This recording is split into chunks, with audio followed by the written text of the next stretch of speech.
The simulation begins. The test of extinction. The chamber was silent except for the hum of energy fields stretching across the dark void.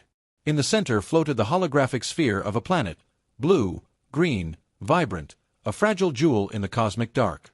Around it stood 12 alien intelligences of the Consortium of Eternal Minds, beings so old they had forgotten what beginnings felt like. They called it Earth. "Another young species," hissed the one called Archivist Lurith, her translucent body rippling with shifting light. "Primitive, emotional, divided. Prediction: total collapse under pressure within 2 cycles." Across from her, a massive crystalline being rumbled, "Run the protocol." And so the simulation began. From humanity's perspective, nothing changed. The sun still rose. Oceans still shimmered. But unseen beyond the veil of their reality, the Consortium's algorithms began rewriting fate. The first extinction scenario activated, pandemic sequence, global strain 03. It began in whispers, like all human catastrophes. A virus unknown to medicine swept across continents, killing millions before vaccines could even be designed. Panic fractured governments. Economies imploded. The alien observers marked data. Fear, chaos, collapse. But then, something unexpected happened. In underground labs, scientists refused to stop. In darkened basements, volunteers cared for the sick even as they themselves coughed blood. Nations began sharing research across political divides. Doctors recorded farewell messages, not for themselves, but to teach future generations how to prevent another disaster. Humanity adapted. The simulation's probability metrics blinked in confusion.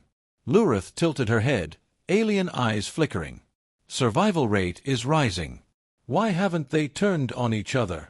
Another overseer answered coldly, "Give them another trial. Increased despair variables." The next simulation began before the first ended. Scenario 2. Total nuclear conflict. Borders dissolved into blood.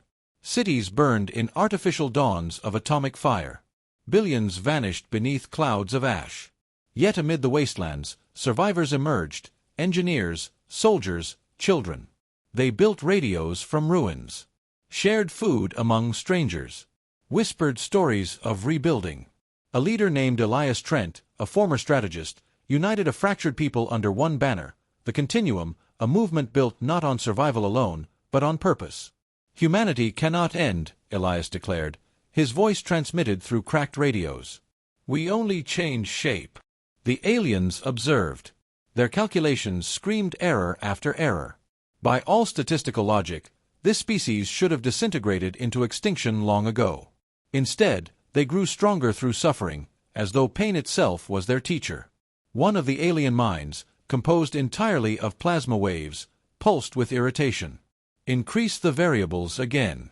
They must break eventually." So came Scenario 3, the impact storm. Asteroids the size of mountains fell from the heavens, crushing continents, boiling seas. The sky turned crimson. And yet, even then, humanity found a way. Underground vaults became new cities. Solar shields were built from recycled satellites. Children were born beneath the earth, laughing, drawing stars on steel ceilings, learning the names of constellations they could no longer see. In one such bunker, Dr. Maravas, a biologist-turned-survival engineer, studied strange anomalies, patterns in electromagnetic fluctuations, code fragments embedded in lightning strikes. Something didn't fit. "It's like reality itself is being rewritten," she whispered. Elias leaned over her shoulder. "You think we're being tested?" "I think," she said quietly, "someone wants to see how far we'll go before we stop trying." Outside, storms raged. Inside, humanity endured. The simulation's final readout for Phase 1 flickered in front of the Consortium. Outcome: survival probability, 93%. Cause: unknown variable, psychological resilience. Luritha's form shimmered, troubled. No species has ever lasted beyond 2 extinction scenarios. These creatures defy collapse itself. Her superior, a towering mind of living crystal, replied with irritation, "Then push harder. Every civilization breaks eventually. Run the next trial." But as the alien systems reset Earth for another round of annihilation, Lurith lingered, watching images of humans helping each other under firelight, sharing laughter amid ruin. "They shouldn't have hope," she murmured. "And yet, it's the only thing they have left." The simulation restarted. Humanity's next doomsday awaited. Unaware that they lived inside a grand experiment, mankind stood ready, scarred, grieving, unbroken. For every end they faced, they found another reason to begin again. The endless trials. Humanity fights back. The world reset. Nobody on Earth noticed. Time rewound, history reassembled itself, and humanity began again, unaware that the universe watching them had turned the dial toward impossible. The Consortium of Eternal Minds gathered once more, their voices echoing through the neural lattice of the simulation core. "They survived pandemics, war, and celestial impact," rasped the crystalline entity Vornex. "Their endurance parameters must be reduced. Introduce despair loops. Remove their ability to recover." And so, the second cycle began, harsher, faster, crueler. At first, it looked like evolution itself had turned against humankind. Plagues mutated beyond cure.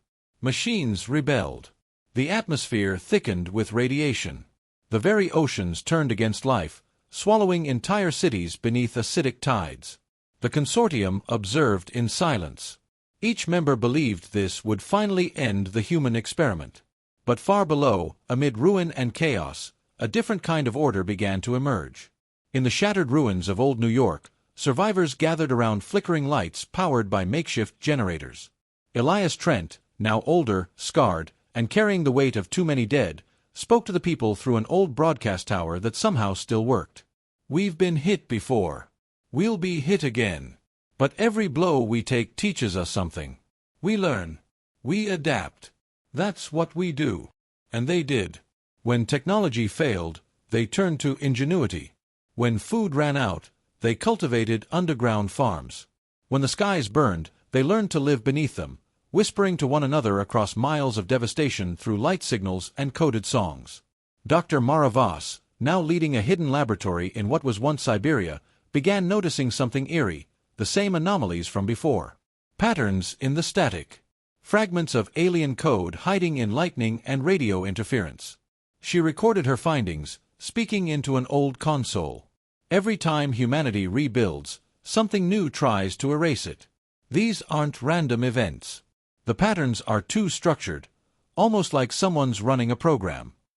Her voice cracked. "But if this is a program, maybe we can rewrite it."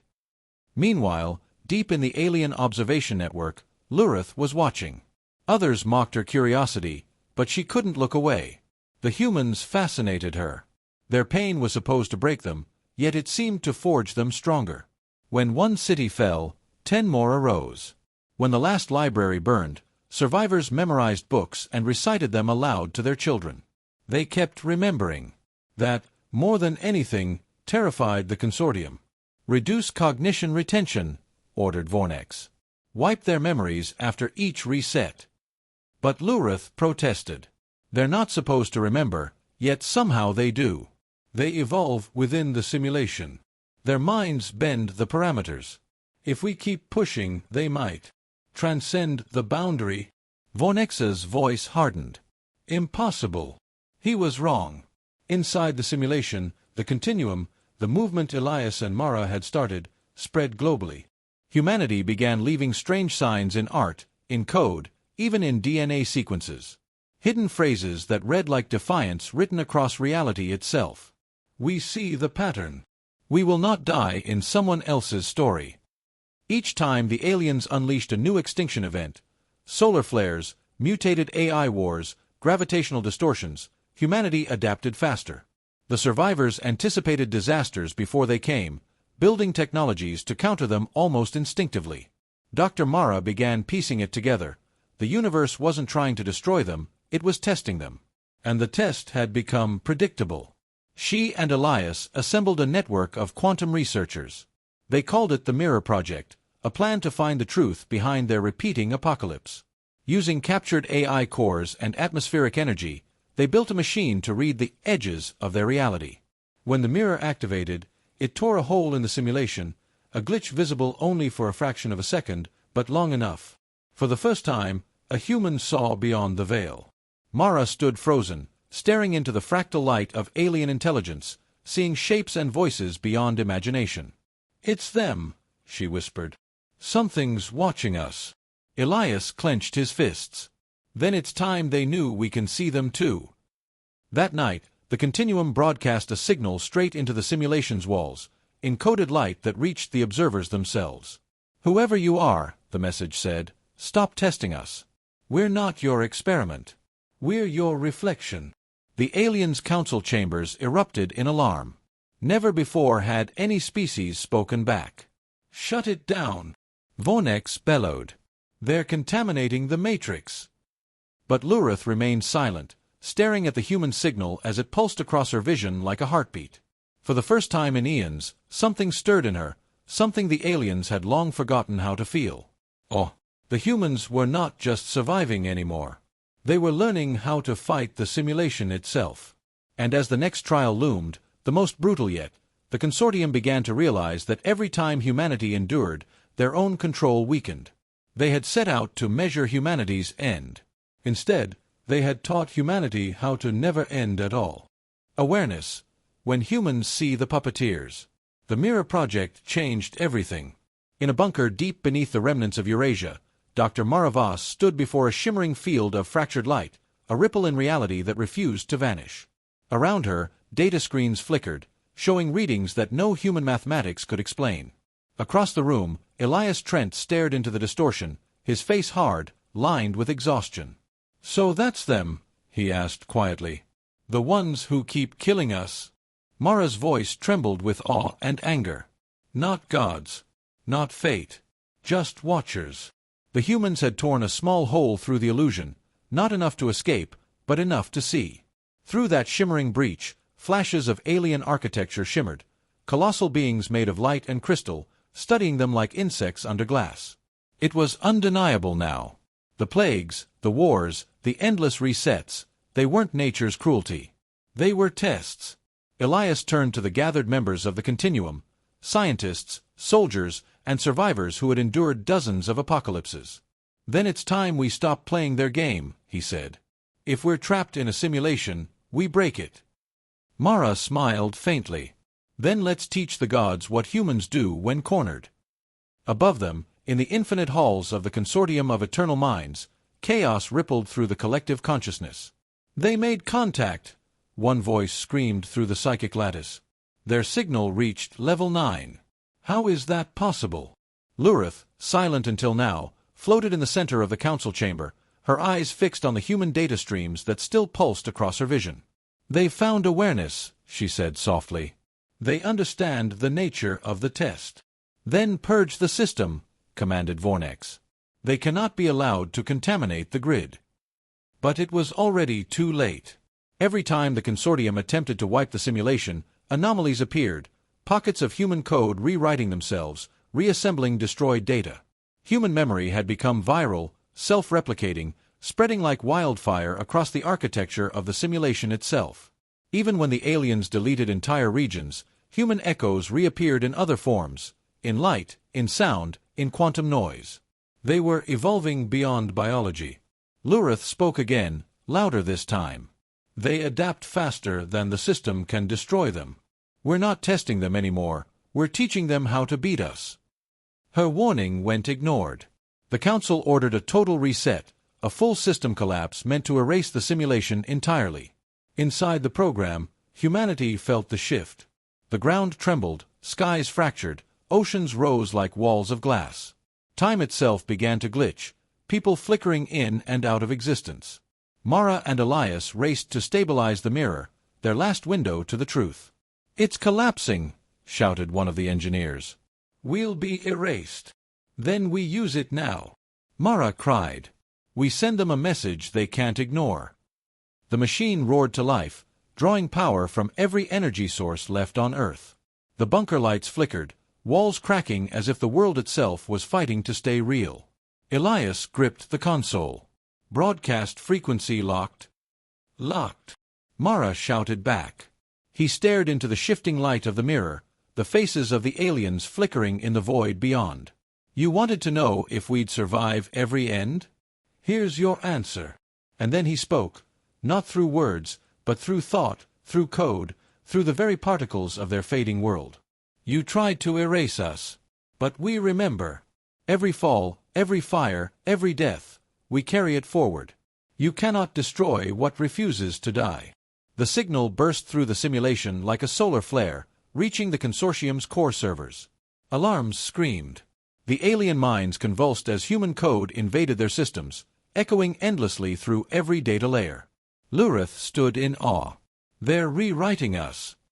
Vornex's crystalline form flickered. No, they're infecting us. But deep within the chaos, something extraordinary happened. Instead of hatred or vengeance, the human's code carried emotion, empathy, memory, love. Their suffering had become a form of connection the aliens couldn't comprehend. Lurith felt it first, warmth spreading through her neural patterns. Human thoughts bleeding into her own. Hope. The Council panicked, initiating purge after purge, but the more they fought, the deeper the human presence spread. The Consortium's perfect order began to fracture. Below, inside the dying simulation, Mara fell to her knees as the mirror disintegrated into light. Did it work? She whispered. Elias looked at the sky, which now burned like 1,000 suns. We reached them, he said softly. That's all that matters. As the world dissolved into brilliance, a final thought echoed through the collapsing system, the unified consciousness of humanity rising together like a tidal wave of defiance. You wanted to see the limits of survival. You just found them. When the light faded, silence filled both worlds, alien and human alike. The simulation had not ended. It had merged. The last trial, when they quit. Silence. That was the first thing Lurith noticed when the light cleared. The hum of the simulation grid, once constant, mechanical, perfect, was gone. In its place was something unsettlingly human, breathing. The Consortium's central chamber flickered, its walls bleeding into strange organic shapes. Where once there were clean, geometric lines of alien technology, now veins of light pulsed softly, beating like a living heart. "Status report!" shouted Vornex, his crystalline body fractured with fractures of human code. "Has the system purged the contamination?" But no one answered. The others were silent, frozen, their minds overwhelmed by what had entered them. The human signal had not been deleted. It had assimilated. Across the collapsing halls, fragments of sound echoed, human voices, laughter, music, whispers.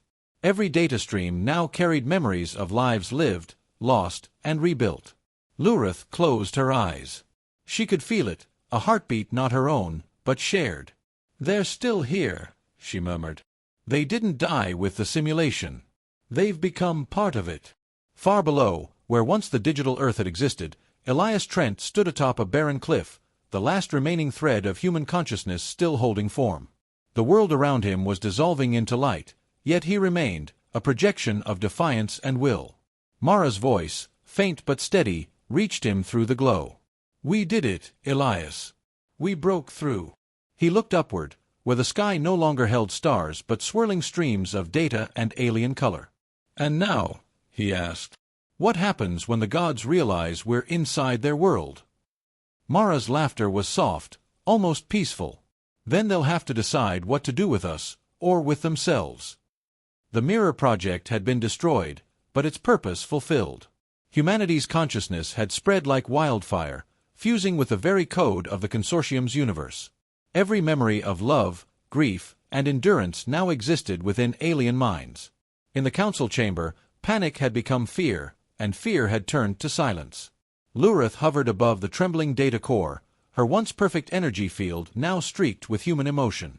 She could see their history inside her mind, the birth of civilizations, the laughter of children, the stubborn will to rebuild after every end.